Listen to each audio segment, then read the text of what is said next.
I've found that there is always more than one way to say something. There's an alternative way to say it. Do you see what I did there? Welcome to English Coach 3Ts. I'm Tanya.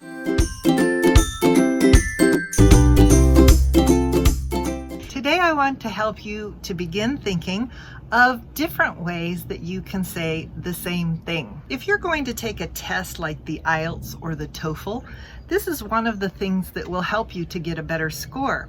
But even if you're not going to take a test like that, people who speak English fluently will naturally use different ways to say the same thing. So let's give this a try. I'm going to share 3 different things that you might say in a conversation, and then I'll give you 1 or 2 ways that you could say the same thing differently. If you want to take your English to the next level, see if you can think of at least one way that you can say something differently. And if you can't think of it, you can always research it or ask me in the comments. All right, let's start with the first one. This first one you may have heard me say in other videos, like the one you can click above. The phrase is, let's get started. What's another way to say, let's get started? One way you can say this differently is to say, let's jump in. So for example, it's time to start a meeting and everybody's talking. We can say, all right, let's go ahead and jump in. It's the same as saying, all right, let's go ahead and get started. If you were in a business that uses a more professional or formal way of speaking, you might say, I think that this is a good time to start. But in most business situations, we can use a casual phrase like the one, let's get started or let's jump in.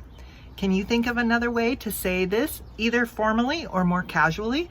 Put it in the comments below. The second phrase you'll almost certainly need to use if you have conversations with anyone for any length of time is, I disagree. Can you think of another way to say I disagree? A way that we might say this in the United States is I beg to differ. So if someone says something you disagree with, you can say I beg to differ with that. Or you can just say I beg to differ. Another way that you might say this is I don't see it that way. This is a very polite way to say I disagree. If this is helpful and you'd like to have more videos like this, be sure to give us a thumbs up and share this video with someone you know who's learning English. Okay, let's go to the third phrase. You've learned how to get started with something. Now what do we do when it's time to end something? You could say something as simple as that's it for today or let's wrap it up. Both of these things mean we're finished. Another way we can say this is, okay, I think we've covered everything. It means we've talked about everything we need to say. Again, if you can think of another way to say this, write it in the comments below and check out what some of the other listeners have said. Remember, if you learned a new statement here today, the best way to remember it is to use it. And the best way to use it is to use it in a way that you can relate to. A way that maybe uses people you know or situations that are common in your life. I hope you learned something in this short lesson today. If you're ready to learn more, YouTube has already picked something for you here. And if you want to try something different, give this one a try, and I'll see you in the next one. Talk to you then.